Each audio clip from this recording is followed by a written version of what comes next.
நான் யாருக்கிட்டே வேலை செய்ய மாட்டேன், பிஸ்னஸ் தான் பண்ணுவேன் அப்படின்னா இந்த 3 விஷயம் உங்கள்கிட்ட இருக்கணும். இருந்தால் பண்ணலாம், இல்லைனா பண்ண முடியாது. நம்பர் 1, நீங்கள் தான் ஆல் இன் ஒன்னாக இருக்கணும் உங்களோட பிஸ்னஸில்.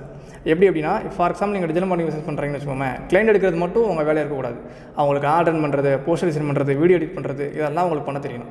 ஏன் அப்படின்னா, நீங்கள் வச்சிருக்க எடிட்டர் நாளைக்கு இருப்பானா இருக்க மாட்டேன்றத சொல்ல முடியாது. அவன் இருக்கிறான் இல்லை, நீங்கள் அதை பண்ணுற மாதிரி இருக்கணும். 2வது விஷயம், என்கிட்ட இன்வெஸ்ட்மெண்ட் இல்லை அப்படின்னா, என்கிட்ட பணம் இல்லை அப்படின்னா நீங்கள் பிஸ்னஸ் பண்ணுறதுக்கு எலிஜிபிளே இல்லை. ₹1 இல்லாமல் கூட நான் ஆரம்பிச்சிடுவேன் அப்படின்னு நம்ம பேசலாம். ஆனால் மோஸ்ட் ஆஃப் த பிஸ்னஸ் அப்படி பண்ண முடியாது. ஸ்டார்டிங்கில் நீங்கள் ஒரு மினிமம் இன்வெஸ்ட் பண்ணுற மாதிரி இருக்கும், நிறைய எஃபர்ட் போடுற மாதிரி இருக்கும். ஓகே, இப்படி பார்த்தாலும் இன்வெஸ்ட்மெண்ட் மினிமம் வேணும். அது இல்லை அப்படின்னா நீங்கள் பண்ணுறது சிரமம் தான். 3வது விஷயம், மார்க்கெட்டிங், சேல்ஸ் அதெல்லாம் பேசுறதுக்கு முன்னாடி உங்களோட ஹெல்த், உங்களோட ஃபிசிக்கல் ஹெல்த்து, உங்களோட மென்டல் ஹெல்த். ஏன் அப்படின்னா நமக்கு தெரியும் பிஸ்னஸ்மேன் அப்படின்னாலே 12 மணி நேரம் ஓகே டே நைட்டாக ஒர்க் பண்ணுற மாதிரி தான் இருக்கும். செகண்ட் திங், இந்த சீட் பண்ணுறது, உங்களை பேக் ஸ்டாப் பண்ணுறது, ஓகே உங்களை புல் பண்ணுறது, இதெல்லாம் வந்து நார்மலான விஷயம் பிஸ்னஸில். இதுக்கெல்லாம் நான் ஸ்ட்ரெஸ் ஆவேன், டென்ஷன் ஆவேன், என்னால் பண்ண முடியாது அப்படின்னா you are not eligible. Okay, so இதெல்லாம் உங்கள்கிட்ட இருக்கா அப்படின்றத திங்க் பண்ணி பாருங்கள்.